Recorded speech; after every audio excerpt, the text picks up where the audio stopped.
Top brass admitted not treating the water for 2 days due to strikers supposedly blocking the lime track, but a car branch cameraman was on the mine for most of the strike and can confirm this never happened.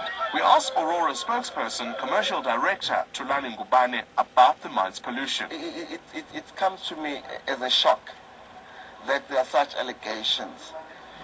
We are spending money buying all the chemicals, iron, and we've been buying what is the other chemical that Ngubane seemed confused. Iron is not a water treatment chemical, but is the main pollutant that needs to be removed from the mine water. I can't think of the term now, but the chemicals, the water has been treated. In the blue scorpions, obviously, they've been out there. Even they can even go there tomorrow. They will come back to you smiling and say, Aurora Board or Aurora Empowerment System have done the best ever project on that water. Carte Blanche went out to Grootvlei the next day to see if visitors would in fact find the water being cleaned. We were stopped from entering after Thulani Ngubane told security we could only photograph the treatment plant from outside. This made us suspicious. A suspense-filled walk around the back of the plant revealed millions of litres of sulphurous, stinking, untreated mine water pouring out towards the Blesborg Spruit. A senior administrator leaked this document to us, showing that Grootvlei has in fact failed to consistently treat its water for months. For 14 days in January, 18 days in February, 25 days in March, and for the whole of April, no lime was used. Government departments are loath to act. I can see problems that I haven't seen before. We can't hear frogs at night anymore. I don't see the crabs that I've seen before. We may not have a wetland left here in another couple of years' time. And a bigger crisis is looming.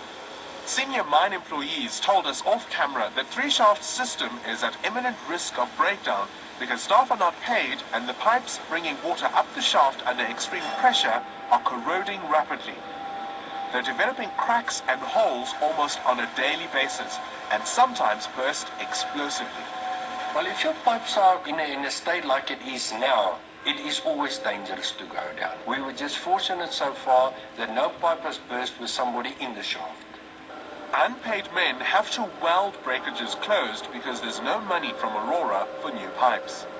You should actually not weld on these pipes because any time that you weld on the pipe, you damage your coating.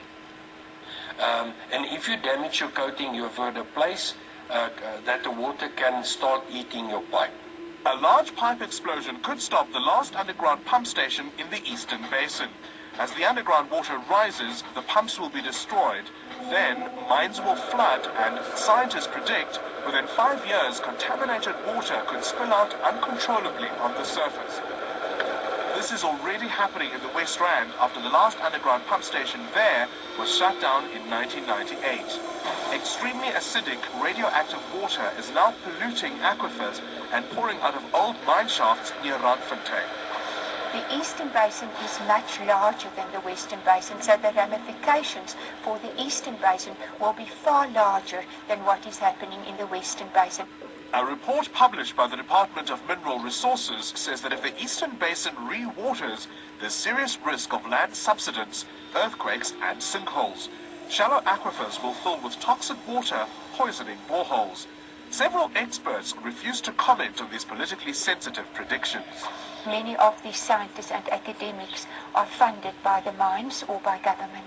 The Department of Water Affairs discovered Grootvlei's pollution on the 2nd of February, but only served a directive demanding it clean the water on the 28th of April.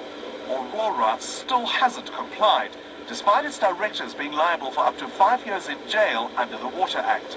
Jock Porter is still, like his men, not receiving a regular salary.